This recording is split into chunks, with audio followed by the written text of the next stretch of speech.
my name is Loli Jane, and I'm an animal communicator. I am here to talk to you about how to approach behavior and training. What can animal communication do for you for behavioral and training issues?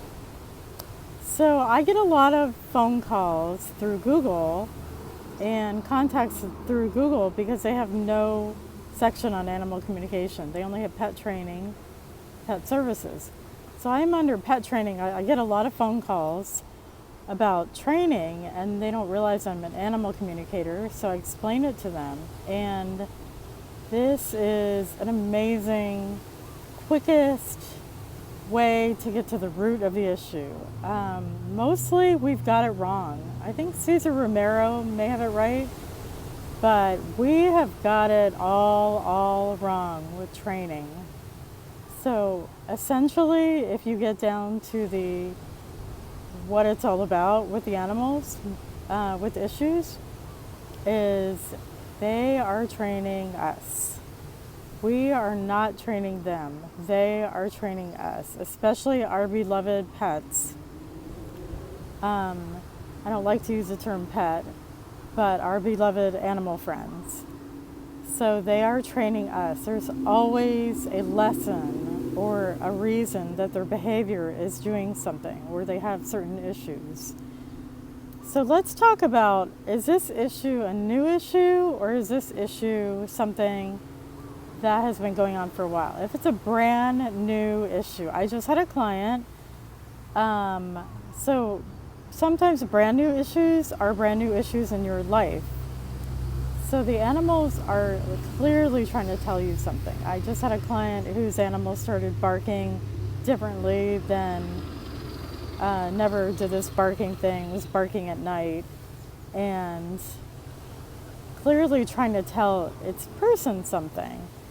So if it's a new training issue that the animal has never had, then you have to look at that as there's something new they are trying to tell you. And through animal communication, it's fantastic because we can get to the root of the problem. We are not training an animal on an old paradigm of telling the animal what to do and how to act, as if you're talking to your child and trying to include your child in the conversation.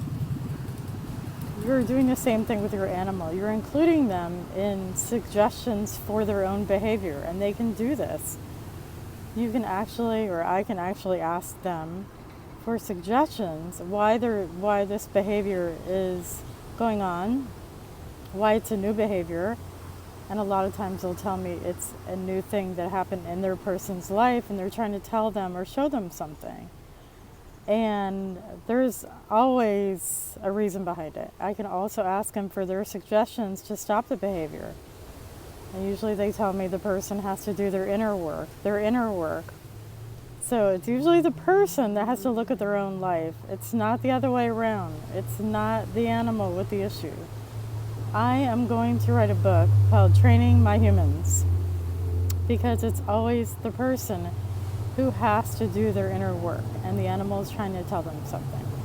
So it is, rather than telling your animal what to do, what not to do, find out why they're doing this behavior and what they're trying to show you, and then asking for their suggestions. So through animal communication, this is the perfect and quickest and shortest route to training issues.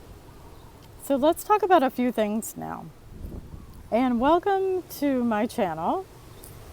So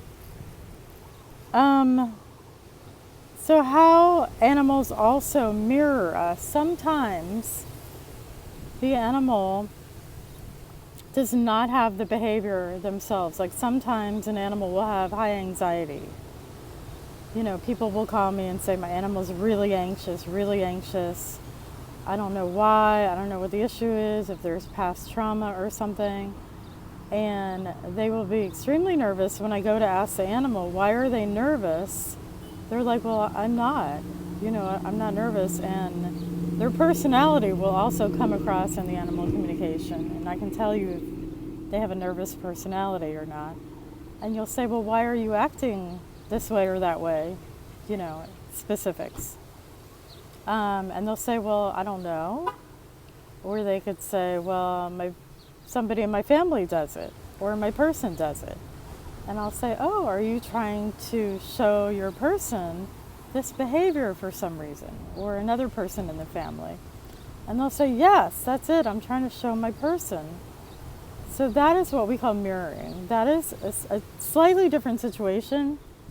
It's more of a deeper issue that the person needs to figure out why they have anxiety and work on their anxiety. And as soon as they release the need to be anxious or learn how to not be anxious, the animal can will instantly release what appears to be the animal's behavior, instantly.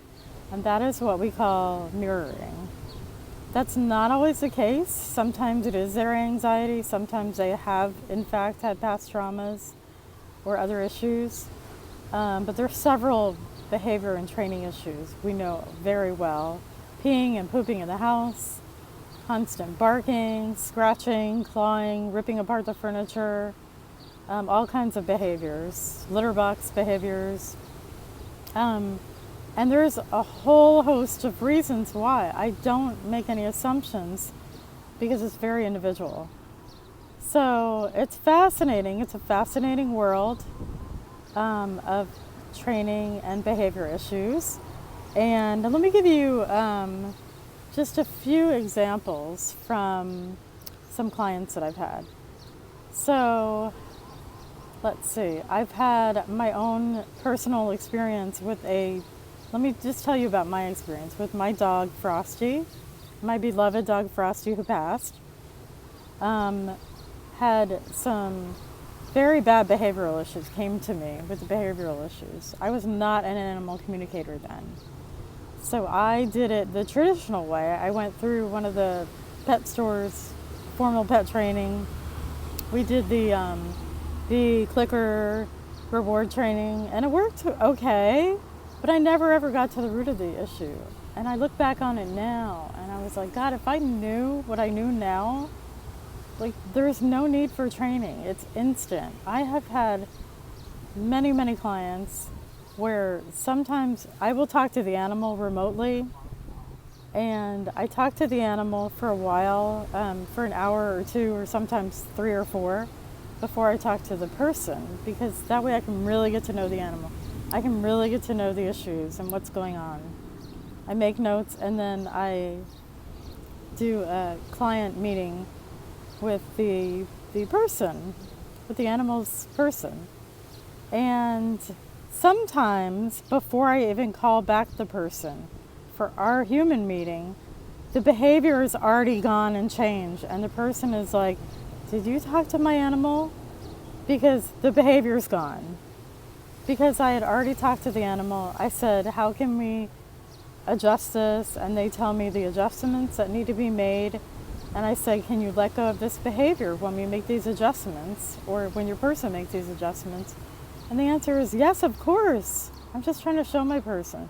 So sometimes it's instantaneous. Other times it happens after I communicate this to the person, and they make the changes over a period of a couple of weeks.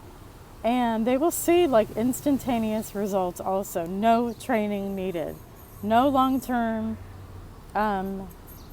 a behavior training, in a formal training program. It is not needed. Once you get to the root of the issue, it is resolved. Anyway, I really, really, really am excited about animal and behavioral training issues. And also, you'll see some of my other pages and testimonials that I also work on physical and health issues, death and dying, end of life issues, the mirroring like we talked about, lost animal location, help with lost animal location. I can also talk to animals that have passed and also work on past life regression issues and lots more. So I'm excited to get to know you, please click and become part of my animal communication family. When I have time, I will write newsletters. You will get coupons, all kinds of things. And also, I'm going to send you to my regular website page, which is animals-speak.com. Animals-speak.com. I also have a Facebook group called Animal Communication and Healing, spelled out. Animal Communication and Healing. I have a Facebook group, a public group, and a page. Okay, and I will talk to you soon. Aloha from Hawaii. Okay.